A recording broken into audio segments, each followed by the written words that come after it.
her role in the war on drugs could very well be put into the picture. Remember that the war on drugs, the scope of the case, runs from 2011 to 2019.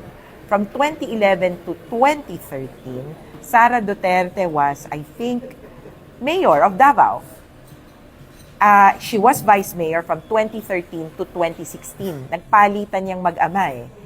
At ang pagturing dito sa Davao Death Squad ay isang criminal enterprise na nagsimula sa Davao kung saan ang mayor, ang chief of police at iba pang mga susing tao ay naging kabahagi. Kaya hindi po ako magugulat kung mauungkat din na kabahagi si Sara Duterte ng investigasyon ng crimes against humanity sa kaso ng tatay niya. I say this because I really believe it's not a matter of if but when trial will proceed against Rodrigo Duterte. Probably we will know more about the role of Sara Duterte in the Davao Death Squad killings.